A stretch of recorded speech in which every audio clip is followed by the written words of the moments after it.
আসলে হাসানুল হক ইনু সাহেব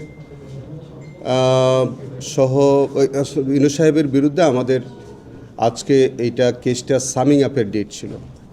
আপনারা জানেন যে ওনারা সাফাই সাক্ষী দিয়েছিলেন, সেই কারণে সামিং আপ করলে এটা আসামি পক্ষ থেকে সাম আপ করতে হয় আগে। তারা আজকে সাম আপ করবার আগে দুইটি অ্যাপ্লিকেশন তারা নিয়ে এসেছিলেন। একটা অ্যাপ্লিকেশন তাদের বক্তব্যটা আমরা ভিতরে খুব বেশি দেখি নাই, তবে তাদের কস্ট টাইটেলে তারা অ্যাপ্লিকেশন দিয়ে বলেছিলেন যে এই মামলাটি আবার তারা পুনঃতদন্ত চান, রিইনভেস্টিগেশন চান। তো আমরা সেটা অপোজ করেছি, যে আমরা বলেছি যে রিইনভেস্টিগেশনের কোনো বিধান ক্রিমিনাল জুরিসপ্রুডেন্সে নাই।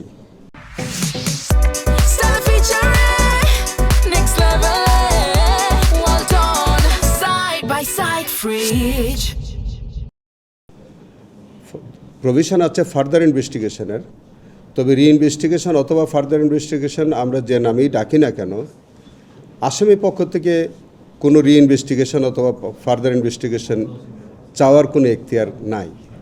ফার্দার ইনভেস্টিগেশন হলে সেটাও প্রসিকিউশন যেতে পারে, আর রিইনভেস্টিগেশনের তো কোনো প্রভিশনই নাই।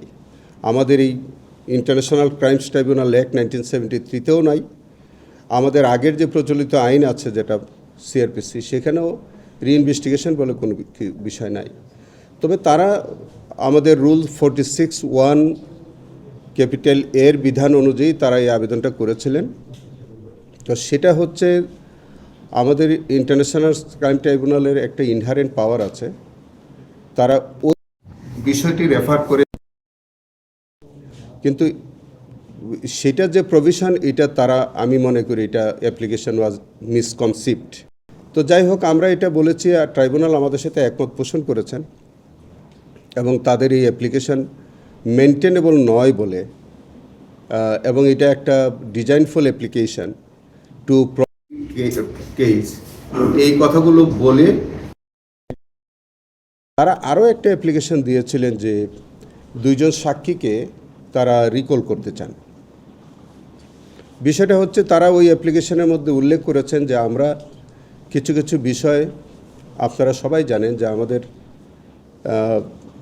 দুই একজন প্রসিকিউশন মেম্বারের বিরুদ্ধে কিছু কিছু অভিযোগ ছিল, যেটা আমরা ফ্যাক্ট পেন্ডিং কমিটি ইতোমধ্যে আমরা কাজ করছি। তো সেইটাকে তারা ইস্যু করে, যদিও হাসানুল হক ইনু সাহেবের কেসের সাথে ওইগুলোর কোনো সম্পর্কই নাই, তারা একটা ভিন্ন ইস্যুকে নিয়ে এসে তারা আবার দুইজন সাক্ষীকে রিকল করে তারা জেরা করার একটা আবেদন করেছিলেন। সেটাও আমরা অপোজ করেছি। সেটা হচ্ছে কি, যে রিকলটা হয় কখন?